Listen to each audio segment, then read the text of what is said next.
Ayos, kababalik lang namin. Kinuha namin ni Daddy Legend yung Triumph Speed 400. Bagong model yun. Alam mo, nangyari dito, itong si Triumph ay lumapit kay Bajaj India. Dahil alam nyo naman ang Bajaj, napakagaling din gumawa ng motor. Kagaya ng aking 2011 Honda CB110, gawa ng Bajaj yun. Kala natin mahina dahil ang pangit ng welding, pero tumagal yun hanggang 2024, hindi man lang namin major overhaul. Napakagandang motor, Bajaj 2011 model. Tapos nagkaroon tayo ng 2014 na Rouser 135, gawa ng Kawasaki, pero ang gumawa Bajaj din, Bajaj India. Ang tindi, the first 4-valve na ginilagay sa isang 135cc small engine, nilagyan ng 4-valve. Ang ganda, sabi nila palpak daw, hindi naman antulin para 150. Kahit kanino ako sumabay, pwede.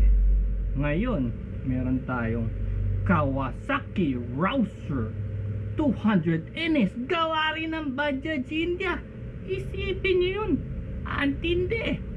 Nagtatap siya ng 138 kilometers per hour. Alupit. Kahit na kaninong big bike, pwede tayo makipagsabayan. Pwede tayong tumesting. Nagalit nga isang subscriber, kamote daw. Tinitesting ko lang naman kung gaano kabilis. Ano ba naman yun? Ang dami mong na-overtake sa Marilaki. Syempre, pumaparada sila. Hindi naman pwede yun sa Marilaki. Isang grupo kayo, para kayong pumaparada, pistahan, ganon. National highway yun. Kayo naman.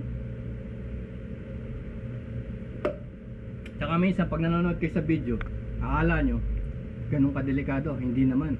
Basta sinabing smooth overtake, diba? Pwede naman yun. Kasi, pag masyado ka rin mabagal, delikado ka rin lalo.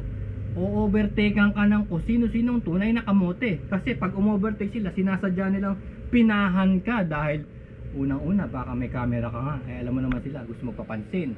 So, tignan natin, baka ma-viral pa yung aksidente nila o yung hulog nila sa bangin, di ba? Kaya sinasadya talaga na yung mga mokong yan. Gusto nila gigilidan ka talaga. Ang tawag nila doon, guguhitan. Ang tindi. Pero tagumpay kami ni Daddy Legend. Pumunta kami doon 2:15 eksakto. Umalis kami dito sa Marikina. Kala namin naabuti kami ng ulan. Dahil alam mo naman, may monsoon declaration ngayon. Buong linggo, ulan ng malakas. Alam mo na yun. Paggagawa ng climate change yan. Isipin mo na lang, isang oras, mainit na mainit. Isang oras, biglang uulan. Baha. Isang oras, init na naman. Diyos ko, ano nangyari? Pero di bale, baka deserve natin to. Dahil tayo ay mahilig pumutol ng puno. Kaya ganito na nangyari sa atin. Siya nga pala, ang swerte namin Daddy Legend, hindi kami nabutan ng ulan. O, alas 5 na. Tamang-tama may pinapagawa ko sa bubong. Kasi kung uulan, di sila makakagawa. Suwabe, marami silang nagawa, no? So, okay yun. Ngayon, kakain muna tayo. Gutom na tayo. Naihatid namin ng patiwasay ang Triumph Speed 400 doon sa bahay ng Daddy Legend. May kakambal yun. Alam mo, ang deal ng Bajaj at Triumph nung June 2023, pinahawak na ng Triumph ang 10 opisina nila sa Bajaj Group, no? Sa India, 10 opisina, 10 showroom pinahawak na nila. Tapos may deal sila na gagawa sila ng motor for Triumph, ang Bajaj, apat yan. So ang dumating pa lang sa Pilipinas yung dalawa, yung Triumph 400 Speed at saka yung Triumph 400 Scrambler MX. Yung dalawa pa lang na yun. So yung Speed 400 is 299,000 cash. Yung Scrambler is 339,000. So naglalaro sa 40k dahil ang gulong ng Scrambler ay 19 sa harap at 17 sa likod, mas mataas ng 2 inch, mas mahaba manibela at ang styling niya medyo iba. May engine guard, may radiator guard, no, and everything, na mga small things na gano'n, nagkakalaga ng 40 mil. So kasi ang gulong niya pang off-road din, eh, samantalang ang speed ay pang highway, which is 17, dalawang 17. So I think it's 110 sa harap at 150 sa likod, ganun, mataba. So okay naman. Ako naman, dahil first time ko in 10 years na umangkas sa motor. Inangkas ako ni Daddy Legend papunta roon sa Triumph San Juan, Green Hills, no? First time ko in 10 years. Di ko na maalala kung last time akong umangkas, batang-bata pa ako noon sa school, sa high school. So ang tagal na talaga. Umangkas ako, no, hirap din pala ng angkas, no, cramp siya. Tapos bandang huli, yung PCX, Honda PCX 150, yun naman din drive ko pa uwi. So matagal din ako hindi nagda-drive ng scooter, kaya ngayon lang ako nag-drive ng malayo-layo sa PCX. Okay naman, pero mas maganda yung 160, yung PCX 160, yung dragging issues niya ng CVT, mas maayos. Ang daldal, no? May merienda lang tayo, no? So gagawa tayo ng egg sandwich, toasted egg. Siyempre magagawa natin yan kung hindi pa expired ang ating tinapay. Expiration date, let me see, June 23. Matagal pa yun. June 23, ano pa lang ngayon? Yeah, tagal na expiration ito. Pero bago maging egg sandwich yan,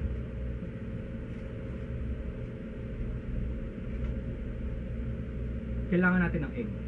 Charan! 1 egg coming up. Pak! This is original egg, no? Hindi yung fake. Kasi may yun. Amoy ng manok.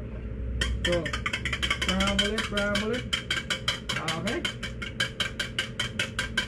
See? See. Alright. Do it. Here. What is this?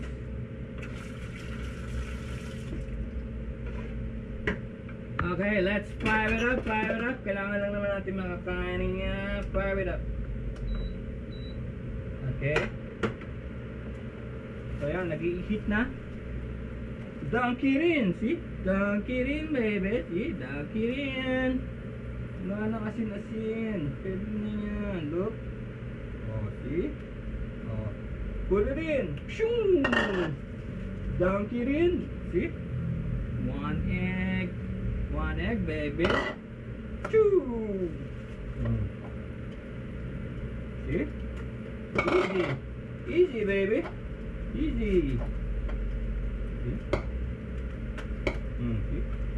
Sloppy Joe, baby.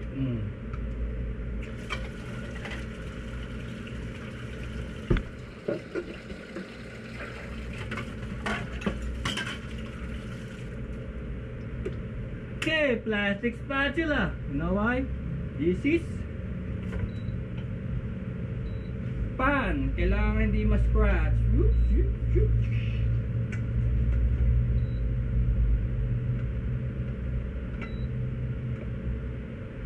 See? Put it back in.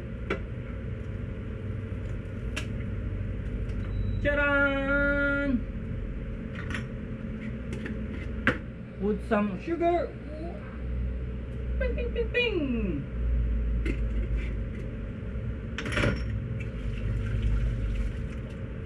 Try it.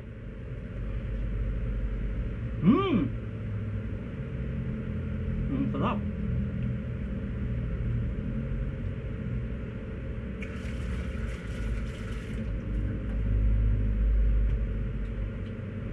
Excellent. Egg.